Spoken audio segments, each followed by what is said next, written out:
Matapos ang napakahabang paghihintay nating mga defense enthusiast na maisakatuparan na ang matagal ng hiningi ng ating Philippine Air Force, na magkaroon tayo ng dedicated multi-role fighters, sa wakas, ibinunyag na ni Defense Secretary Gibo Teodoro, na inumpisahan na ngayon ang pagbili ng 40 multi-role fighters, upang mapalakas ang territorial defense capability ng bansa.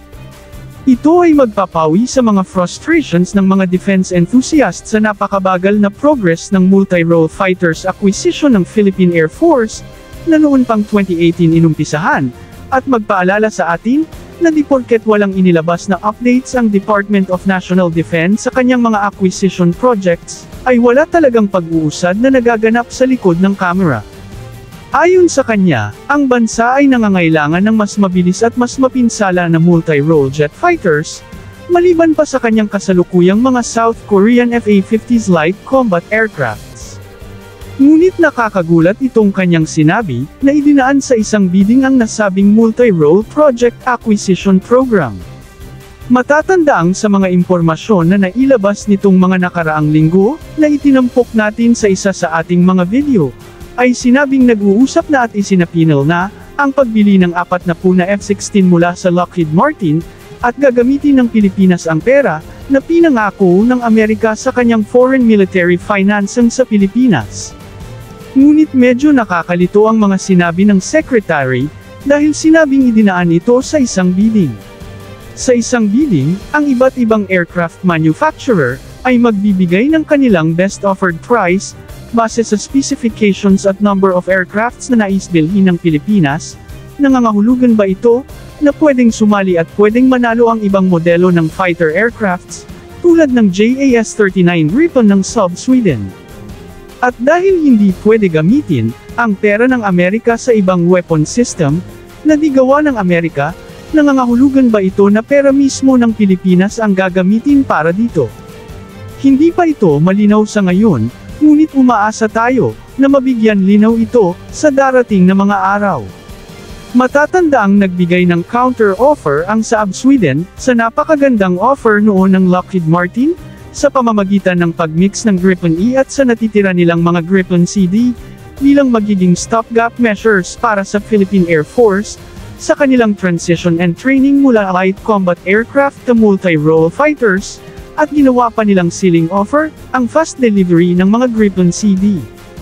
At upang mas makakalaban pa sila sa Lockheed Martin, ay handa din ang Sweden government, na magbigay ng soft loan sa Pilipinas, basta't piliin lang nito ang JAS-39 Gripen. Ganun pa man, malinaw na sa mangyayaring bidding na ito, ay may napakataas na advantage ang Lockheed Martin, laban sa anumang bansa na mag-o-offer sa kanilang aircraft model. Dahil maliban sa handa din ng Lockheed Martin na magbigay ng magandang payment scheme, na maging magaan sa Pilipinas, ay may backup pa galing mismo sa gobyerno ng Amerika, kung saan mag-provide ito ng dalawang financing assistance sa Pilipinas. Una ang $500 million mula sa Indo-Pacific Military Aid Program nito, at pangalawa ang PERA Act, na inaasahang walang duda na maipapasa ito agad, dahil sa unanimous support mismo ng kanilang mga mambabatas. Ayon sa sinabi ni Defense Secretary Gibo Teodoro, sa ginawang congressional budget hearing, ang mga kumpanya na nais sumali sa bidding, ay dapat mag-submit ng isang proposed financing package, kung saan nakalatag ang terms at payment scheme ng proyekto. Sa madaling salita, nais ng Department of National Defense, na babayaran nila ito sa mas mahabang mga taon, o masasabi nating ito ay uutangin, upang maging mas magaan sa bansa, ang pagbayad ng mga ito.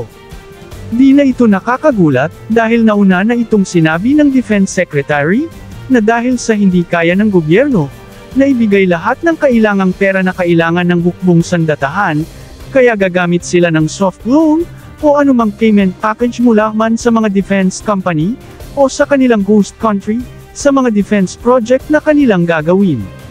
Bukas din ang kagawaran, sa possible involvement ng mga private financing companies, na nais mag-invest sa AFP Modernization Program. Sa ating opinion lamang, maaring ang bidding na ito ay pagsunod lamang ng Department of National Defense, sa kung ano ang nakasaad sa ating saligang batas pagdating sa pagbili ng mga kagamitang pandigma. Nasabi natin ito, dahil bagamat meron ng naunang Multi-Role Fighters Acquisition Program, na naumpisahan noon pang 2018, kung saan isang squadron ng multi-role fighters ang nakasaad sa proyekto sa halagang 60 billion pesos, ang nakasaad na specifications at number of aircraft na bibilhin sa pinakabagong acquisition program na ito, ay mas marami at mas malaking halaga kaysa naunang acquisition program. Kaya naman, kinakailangan talaga ng Department of National Defense na magsagawa ng isang panibagong bidding, alinsunod sa nakasaad sa ating saligang batas. Kaya para sa atin, ay masasabi nating matagal nang naisapinal ang pagbili ng 40 na F-16 na ito, at nangyari ito noong nag-uusap na ang ating Department of National Defense, at ng mga opisyales ng Department of Defense ng Amerika, noon sa Pentagon, na ating ginawa ng video noong nakaraang linggo, kaya maaring ang bidding na ito, ay bahagi lamang ng legal na proseso ng ating bansa, hindi bilang kompetisyon, kaya ang F-16 Viper pa rin ang magiging multi-role fighters ng bansa. Idagdag lang natin, na taliwas sa nauna na nating pananaw, na isang squadron lamang ang magiging brand new sa mga F-16 na ito, at ang matitira ay mga refurbished na lamang, upang magkasya ang $3 billion total possible allocations na maibigay ng Amerika. Sa ngayon, ay tila hindi lamang isang squadron ang magiging brand new, dahil mukhang pagtutulungang bayaran ng Pilipinas at Amerika, ang mga F-16 multi-role fighters na ito. Ito ay nangangahulugang maaring maglalabas ng pera ang Pilipinas, upang idagdag sa pagbayad sa mga fighter jets na ito, at kailangan nila itong isama sa kanilang AFP Modernization Program budget request. Sa bawat pera na ire-request ng Department of National Defense mula sa kaban ng bayan, ay kailangan nila itong ipaalam at ipaliwanag sa Kongreso, sa isang tinatawag na budget hearing or deliberation, kung ano ang bibilhin, sino ang babayaran, at magkano ang kailangang pera. Kaya ang acquisition price na lalabas sa ginagawang bidding ngayon ng Department of National Defense, para sa 40 na multi-role fighters na ito, ay nangangahulugang ito ang hihilingin ng Department of National Defense na budget, para sa Philippine Air Force Multi-Role Fighter Acquisition Program sa susunod na taon. Kaya naman, napakaganda ng balitang ito, dahil sa wakas, ay ginagawa na ang bidding, na official na ngang nag-uumpisa ang pagbili, at hindi na tayo maghihintay kung kailan masisimulan ang pagbili, dahil ito na ang simula ng pag-aabang natin ng pag-deliver ng mga multi-role fighters na ito.